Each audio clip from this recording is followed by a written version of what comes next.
చెప్పండి అసలు స్టీవియా ఎలా ఎక్కడ దీని పుట్టుక ఎక్కడ? ఇది సౌత్ అమెరికాలో ఒక విధంగా చెప్పాలి అంటే ఆధునిక వైద్యం అనేది ఎమర్జెన్సీ మెడిసిన్. కానీ అది మనం ఎమర్జెన్సీకి వాడుకోవాలి, కానీ అదే మనకి ఆధారము అని చెప్పేసి అనుకోవడం అనేది తప్పు. ఎప్పుడైతే ఒకసారి మనకి జబ్బు వస్తుందో మళ్ళీ ఆ జబ్బు తిరిగి రాకుండా ఉండటానికి మన లైఫ్ స్టైల్లో మార్పులు తెచ్చుకోవాలి. ఒకసారి తలనొప్పి వచ్చింది, మీరు ఆస్పిరిన్ వేసుకున్నారు, మళ్ళీ నెక్స్ట్ టైము మీకు తలనొప్పి రాకూడదు, ఆస్పిరిన్ జోలికి వెళ్ళకూడదు. లైఫ్ స్టైల్లో మార్పులు తెచ్చుకోవాలి. అందులో ఇది ఈ దానివల్ల మనం ఎవరి దగ్గర నుంచి నేర్చుకుంటున్నామంటే అమాయకులైనటువంటి గిరిజనులు తెలుసో తెలియకో వాళ్ళు వాడుతున్నారు, వాళ్ళు బతుకుతున్నారు. అలాగనే మనకు వచ్చినన్ని జబ్బులు జంతువులకి రావటంలే. ఎందుకు? So we are learning how to live అనేది జంతువుల వల్ల, ట్రైబల్స్ వల్ల ఈ వైద్యం.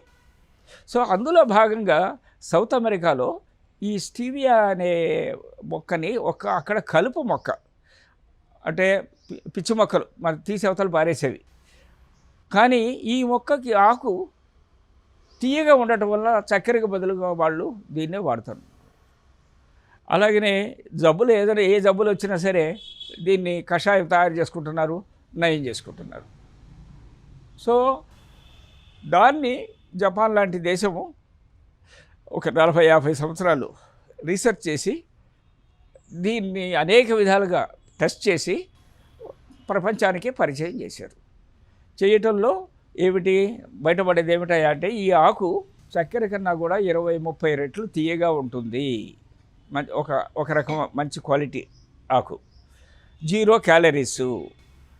దీనికి ఉన్న మందు గుణాలు ప్రపంచంలో ఏ మందుకు కానీ మందు మొక్కకు కానీ లేవు అని వాళ్ళు నిర్ధారించారు.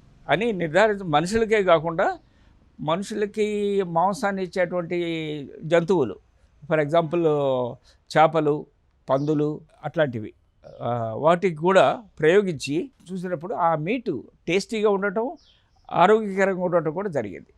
వాటికి కూడా ఏ జబ్బులు రాకుండా. అలాగనే భూమిని కూడా సముద్రపు నీళ్ళు వచ్చినప్పుడు భూమి ఉప్పు మారుతుంది, దాన్ని కూడా ఒక 4-5 సంవత్సరాలు పనికిరాదు ఆ భూమి. అట్లాంటిది కూడా ఈ స్టీవియాని ఉపయోగించి మొదటి సంవత్సరమే వరి పండించారు. సో ఆ విధంగా డెవలప్మెంట్ చేశారు. అంటే వీడంటే సాధారణంగా కలుపు ఔషధ గుణాలు ఉంది అని అంటున్నారు. అవును. దానికైనా సైంటిఫిక్ ప్రూఫ్ ఉందా?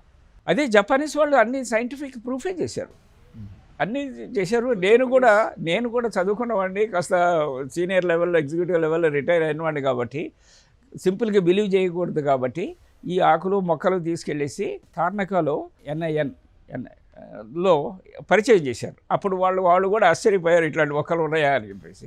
వాళ్ళు టెస్ట్ చేసేస్తే test certificate. Like and subscribe eagle health and beauty.